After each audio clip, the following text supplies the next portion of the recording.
Dag sê boere, vandag kuier Dr. Dani Odendaal van Veeplan hierso by ons, by Design Biologics.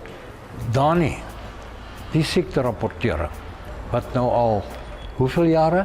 14 jaar. 14 jaar geskied, elke maand. Hoe dit ontstaan?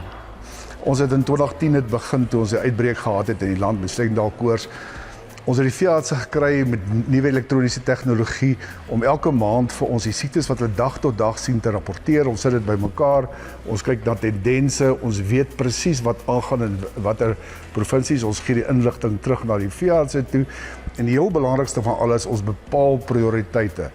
As daar siektes is waarvoor ons nie goeie oplossings het nie, dan ontwikkel ons, en veral by Design Biologics, kyk ons na siektes waar daar nie goeie oplossings voor is nie, of nie enstof beskikbaar is nie, want dit is ons grootste krisis. Maar die siekterapporteringsstelsel, ek moet vir veeartse baie dankie sê wat dit doen, gee vir ons die perfekte inligting om te weet op watter siektes moet ons fokus en konsentreer. Hoeveel praktyke rapporteer?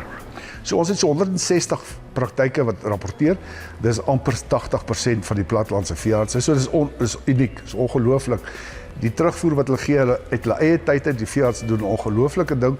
Ons probeer so ver as moontlik vir hulle inligting teruggee in 'n verwerkte vorm dat hulle dit kan gebruik saam met hulle boere. As hulle saam met hulle boere sit, ons sal in die toekoms praat oor 'n entingsprogram en daai goed. Die data wat ons verkry in die siekterapporteringsstelsel, dis wat ons gebruik om die entingsprogram te doen. Kan jy dalk vir ons net so 3 belangrike siektes opnoem wat jy gesien het? Ja, weet, laastens sê die RMIS het ons nou ondersteun. So ons het daai siektes nou ook op elektroniese kaarte gesit.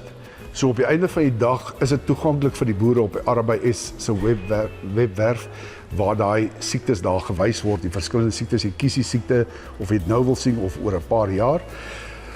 So die belangrike siektes, Asiatiese rooiwater, groot krisis vir ons. Ons werk hard daaraan, selfs by Design. Ons 3-dae stywe siekte was hierdie jaar 'n ongelooflike probleem. Ons werk hard aan daai enstowwe en om dit beter te maak. Knofvel siekte het ons baie goed onder beheer. En dan ons Clostridium siektes. Dis 'n uitdaging altyd vir ons, weet Clostridium B wat Design ontwikkel het van die begin af. Daar's baie opvolg nodig met daai enstof waar hy gebruik word. Ons het groot uitdagings hierdie jaar met die modder, maar ons is baie suksesvol daarmee. Dankie Dani vir al hierdie siekterapportering wat jy verwerk in die data. Dit is onskatbare waarde. Boere, praat met julle veeartse. Kom op hoogte van al die siektes in jou area. Kyk mooi na julle diere. Lekker boer.